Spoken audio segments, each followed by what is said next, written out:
Hi, welcome back. I'm going to be doing another unboxing today, this time looking at the out-of-production General of the Empire kit for Warhammer Fantasy. This came out with, I believe, 7th edition. It might have been 8th, but I'm pretty sure it's 7th edition when the Empire was refreshed to what we can see today. And anyways, this was something they were doing back then. They had High Elves and Orcs. I believe those are the only other two that got this.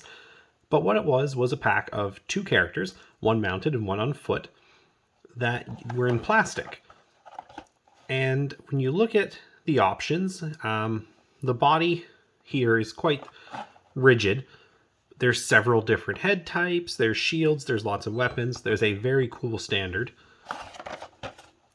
And the horse is rearing. The horse is neat. Definitely a cool look for a general. Personally, I don't like the body on this guy. The legs are very wide stanced and he's just very rigid looking, which you'll see when I open this up. But I mean, otherwise, this is a really good kit because of all the options it gives you. The picture is also classic, like imagery of them in like the real world, so to speak. And I do like that, like I always say. It's nothing too important on the box otherwise. So we'll open it up. And we will pull out what's inside. You get one very crumpled up. I must have opened this at some point and forgotten about it and did not treat this very well. One crumpled up piece of paper that tells you what you get and some of the options for how you can make it. Pretty neat. Lots of different options you can see here. Different ways to build him. Nothing groundbreaking in here. It doesn't have anything too cool. This is just, instructions of how to prepare it and stuff you would need to know and use in the legend, so to speak, there. It's not really, I guess it's kind of a legend. Like, when you consider, like on maps, telling you what the little symbols mean. So, the first sprue, it's really nice off the bat. You can see there's a lot of details on the feathers, the wings of this standard. You get the horse head. You get some of the arms. Great sword. Pistol.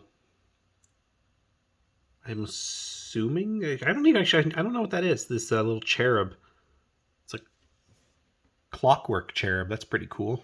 I never looked at that too closely, I guess.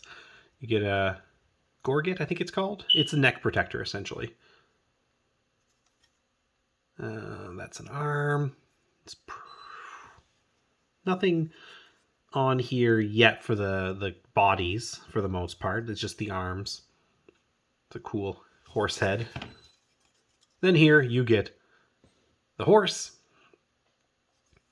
You get one of the heads. I would argue, that's basically a Knight's Panther helmet. There's the rider's body. And one of the heads with very big flowers on his... very big feathers on his big poofy hat. A couple of shields. And then, yeah, you get this. I'm going to focus on this guy for a second. As I said, I don't really like it. Like, there's no pose to him at all. He's just standing there. So, I don't know. I don't like it. I'm not a fan. I think they could have done a lot better on this just by repositioning his legs a bit. But I imagine this was mostly for space purposes. As you can see, there's not a lot of room left. You get a great hammer, a dagger, another little piece here. It's like a little I don't know what these little extras are. This griffin and then that cherub. I look at this and I can't figure out where you would stick that. Where's the instructions?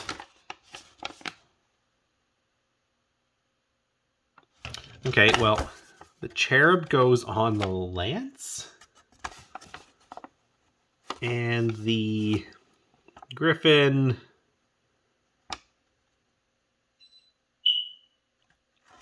I mean, it's there. It's not very clear where the griffin goes. What does that say again? Just optional extra. I don't know, maybe it just goes... Oh yeah, I guess it just goes at his feet. I guess it's actually supposed to be like a real griffin. So I guess, yeah, I guess that actually is like a little baby griffin. I really didn't guess that. Neat. Yeah, so that is the kit.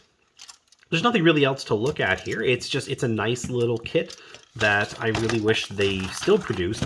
I'm not sure why they cut this one out when Age of Sigmar came along. I can understand the orcs and the high elves getting their options axed. Not because I agree with it, just because they axed most of those lines.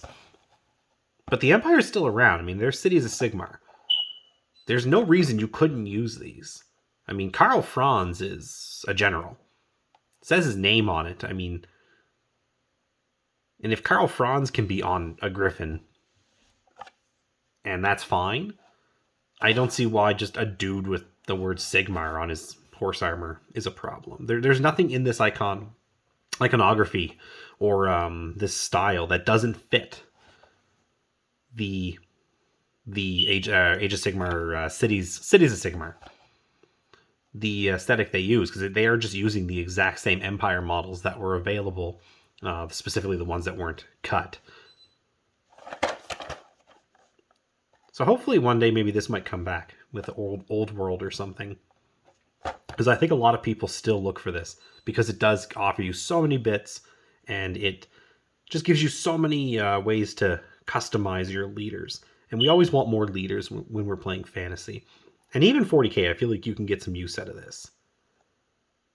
Anyways, thanks for watching. I hope you enjoyed the video. And if you have any thoughts or comments, leave them down below. Have a great day.